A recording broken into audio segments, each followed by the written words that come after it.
Baik, sebelumnya, Assalamualaikum warahmatullahi wabarakatuh. Kami dari kelompok 5 ingin mempresentasikan mengenai sosial media.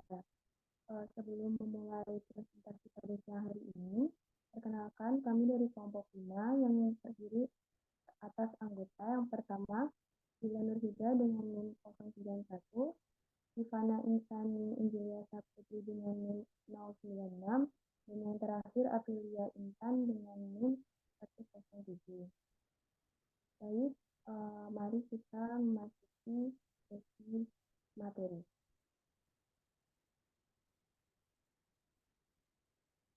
Yang pertama, apa itu sosial media?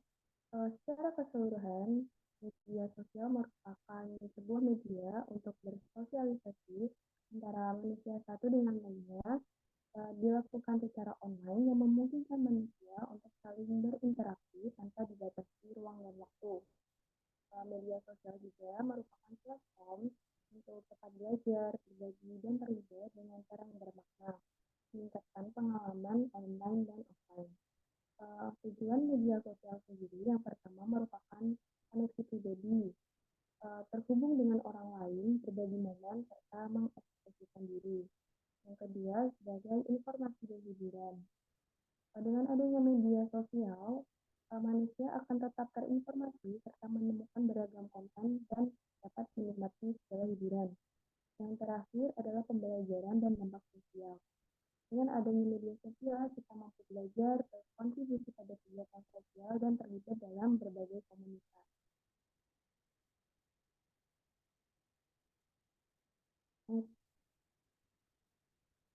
Lalu di sini ada macam-macam sosial media. Yang pertama adalah social network. Platform ini digunakan untuk bersosialisasi dan berinteraksi seperti Facebook, Twitter, LinkedIn, dan lainnya. Yang kedua adalah social media share. Platform yang dimanfaatkan untuk memfasilitasi kita untuk saling berbagi file musik, video, dan lainnya seperti YouTube, Slideshare, Twitch, dan lainnya. Yang ketiga ada discuss. Platform untuk memfasilitasi sekelompok orang untuk melakukan obrolan dan diskusi seperti Google Talk, Yahoo, Messenger, Skype, dan lainnya. Yang keempat ada bookmarking dan content creation. Platform ini digunakan untuk menemukan, menyimpan, berbagi, serta mendiskusikan konten dan media yang sedang tren seperti Pinterest dan TikTok.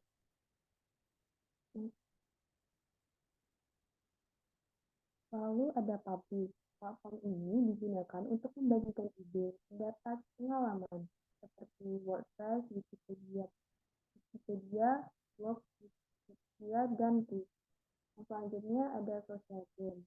Platform ini berupa game yang dapat dilakukan atau dimainkan bersama-sama, seperti Sony, Cube, Poco, dan Cafe.com.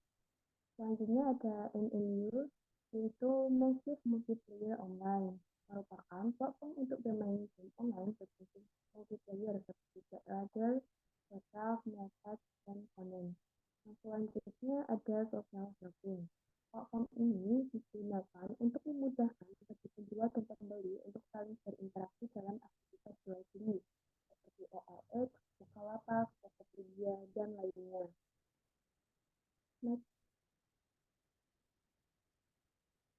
Selanjutnya ada virtual world. Platform ini digunakan untuk mengakses dunia virtual seperti Habu, IMDb, dan Spectre. Selanjutnya ada live. Platform ini digunakan untuk melakukan live streaming seperti Wireless, Blog TV, Justin TV, dan Livecaster. Selanjutnya sebagai customer review. Platform ini digunakan untuk mencari, mengolah, serta berbagi info mengenai merek, layanan, produk, dan lainnya seperti video, tomato, dan food advisor. Selanjutnya ada interaction. Platform ini digunakan agar saling terhubung dengan orang lain yang memiliki hobi yang sama, seperti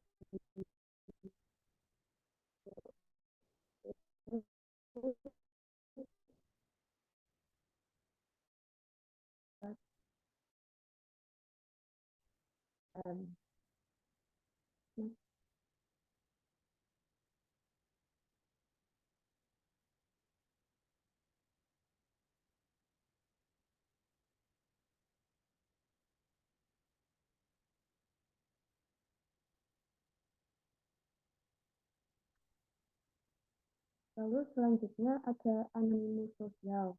Platform ini digunakan untuk berkomunikasi secara anonim seperti Whisper, Ask.fm, Akesko, dan lainnya. Yang terakhir yaitu sharing ekonomi.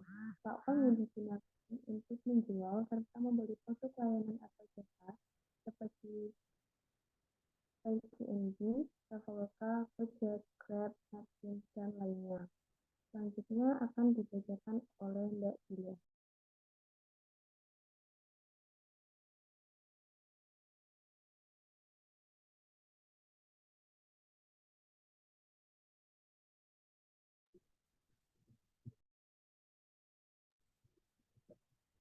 Kelebihan dari sosial media yang pertama adalah gratis.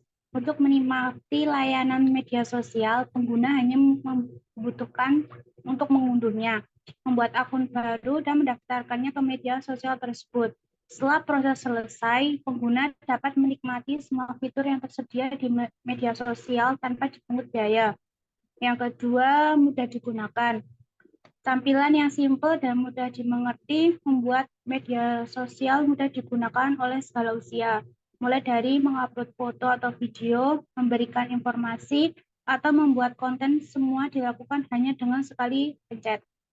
Yang ketiga, mudah dikelola. Melakukan update secara sering bertujuan agar pengguna bisa menikmati fitur-fitur tersebut yang disediakan platform tersebut. Hanya dengan memperbaharui platform yang digunakan, pengguna bisa menikmati layanan yang disediakan oleh platform tersebut dengan mudah. Yang keempat, sarana kreativitas. Media sosial juga bisa menjadi tempat sarana penyalur bakat dan kreativitas anak muda pada zaman sekarang. Dengan menggunakan media sosial, apalagi dengan adanya berbagai fitur yang memudahkan para pemuda menyalurkan bakat dan kreativitas yang dimiliki. Tak hanya dari kalangan anak muda, kalangan dewasa pun juga dapat menyalurkan ide kreativitas mereka di media sosial. Yang kelima, jangkauan yang luas. Keunggulan ini memudahkan penggunanya untuk menjangkau pengguna lain yang jaraknya jauh dari pengguna tersebut. Fitur ini biasanya digunakan oleh para pelaku usaha. Mereka menggunakan kelebihan media sosial ini untuk menjangkau pemasaran yang lebih luas. Next. Kekurangan dari media sosial yang pertama adalah efek kecanduan. Beberapa peneliti mengatakan kecanduan media sosial lebih berat daripada kecanduan rokok dan minuman beralkohol. Orang yang sudah kecanduan akan cenderung mementingkan media sosialnya dan mengabaikan hal yang lainnya. Yang kedua, maraknya phishing. Phishing adalah bentuk penipuan dengan tujuan mendapatkan informasi atau data pribadi pengguna lain seperti kata sandi, email account, kartu kredit, dan data pribadi pengguna lain. Modus ini biasanya dilakukan dengan cara pelaku menyamar menjadi teman atau kerabat korban. Yang ketiga, kontrol yang terbatas. Siapapun dapat dengan mudah berkomentar positif dan negatif di setiap postingan pengguna lain. Banyaknya komentar negatif yang diberikan di postingan foto atau video oleh pengguna lain membuat penggunanya tidak bisa mengontrol dengan baik komentar positif maupun negatif yang dilontarkan. Yang keempat, adanya situs tak pantas. Banyak situs tidak pantas yang muncul menjadi salah satu faktor dampak negatif yang ada di media sosial, membuat menurunnya moral dan sopan santun pelajar di zaman sekarang. Dengan mudahnya mengakses situs pornografi, maka bisa saja anak remaja zaman sekarang dengan mudahnya memasuki situs pornografi yang membuat rusaknya akhlak dan moral anak pada zaman sekarang. Yang terakhir adalah sering disalahgunakan. Para pengguna juga harus tetap waspada dan bijak dalam menggunakan media sosial. Karena banyak oknum yang tidak bertanggung jawab dalam menggunakan media sosial dengan tujuan melakukan tindakan kriminal, seperti melakukan penipuan online berkedok all shop atau online shop, pinjaman online, pertemanan dengan bermaksud dan tujuan tertentu. Selanjutnya akan dibacakan oleh Mbak Tivana. Selanjutnya ada studi kasus. Berikut adalah contoh kasus menurut CNBC Indonesia, modus penipuan secara online makin beragam. Bahkan banyak skema kejahatan untuk menguras rekening melalui layanan pesan singkat seperti WhatsApp maupun email. Pada dasarnya, para penjahat siber melakukan social engineering atau memanipulasi psikologis korban agar mendapatkan akses informasi tertentu yang seharusnya terbatas. Salah satu yang menjadi incaran pelaku adalah informasi untuk membobol rekening korban. Sepanjang tahun 2023, aksi penipuan dilakukan dengan mengirim file aplikasi dalam tampilan foto paket, tagihan, pengumuman bank, hingga undangan pernikahan. Bahkan terbaru, pelaku memanfaatkan momentum pemilu dan mengirim file aplikasi dengan modus pemberitahuan tempat pemungutan suara atau TPS.